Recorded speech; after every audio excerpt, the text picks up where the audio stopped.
We're breaking into programming to let you know that we are following some breaking news happening in the city of Pittsburgh right now. An active shooter situation in the Garfield neighborhood.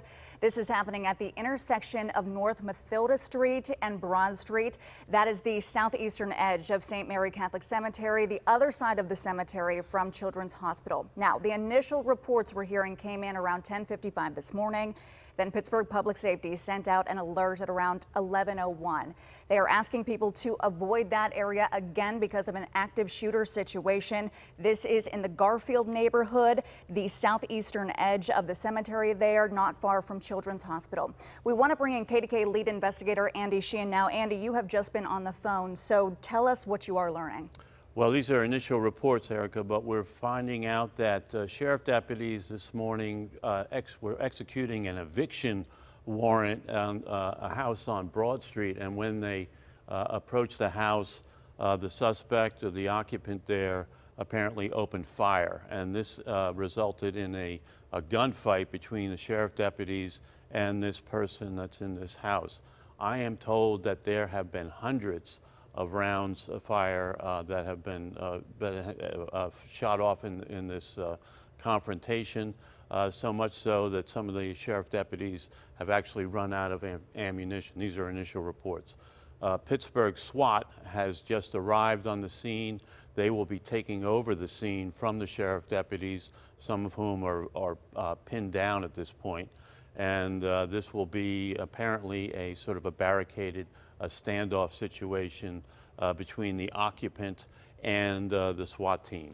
So this could be a long and drawn out process here. And we were just looking live over the scene there from News Chopper 2. Now, actually, we are hearing that SWAT told Chopper to leave, so making sure that the situation is safe at this point. But what have you heard about injuries? Anything yet?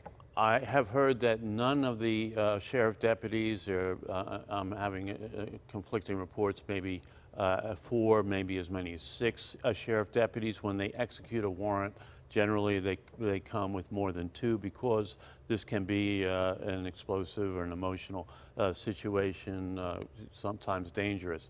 I'm told that none of those sheriff deputies have been hit, but some of them have been injured, broken glass, shrapnel, this kind of thing.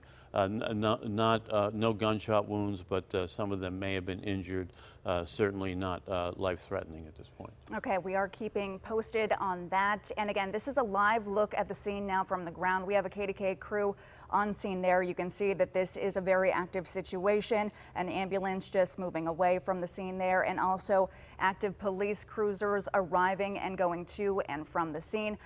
You're seeing St. Mary's Cemetery, which is basically part of the Allegheny Cemetery that's in Bloomfield and the other part of Lawrenceville.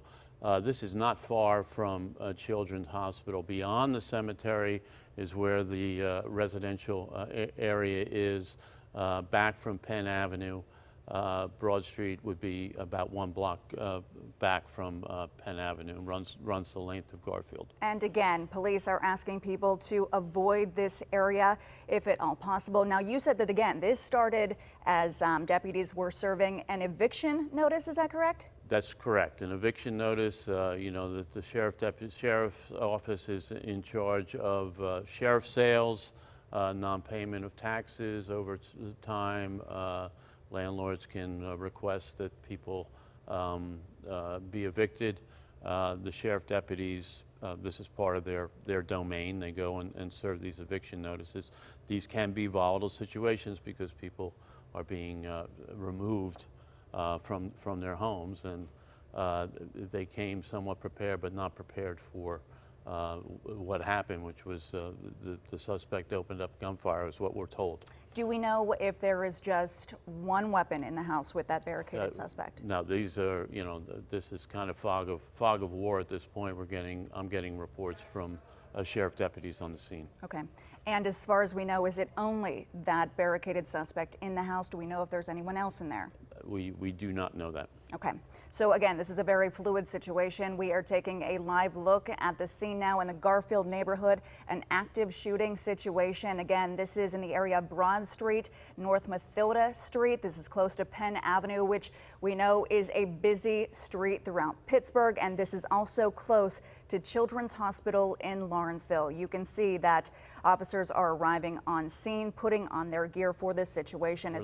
We're looking at Pittsburgh SWAT officers that are getting ready. They would be called from the SWAT officers are located, some of them centrally, others in different zones. When they have this situation, sometimes called a red ball, they're all told to mass and descend on this scene, and they are on the scene right now. About how many officers, whenever they show up, do you usually see arrive at these scenes? About a dozen. About a dozen? Yeah. Okay. And of course, I'm sure they're bringing more ammunition. As we know, so many shots were fired earlier that, in fact, you said that some deputies actually ran out of ammunition. We're told that hundreds of rounds of fire have been fired.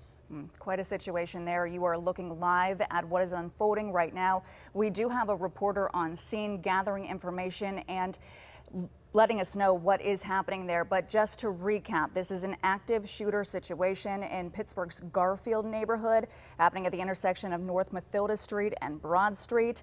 This is near the St. Mary Catholic Cemetery, which is not far from Children's Hospital. As far as we know right now, a suspect is barricaded inside of a home there after an eviction notice was served. No major injuries at this point, no gunshot wounds, I should say, at this point, but some deputies we are hearing were injured from some debris in the process. Of course, we are going to continue to monitor this situation for you. As I mentioned, we do have a crew on scene gathering more information, and of course, our lead investigator, Andy Sheehan, will be working the phones to learn as much as possible. Stay with us throughout the day here on air and online as we continue to follow this developing story.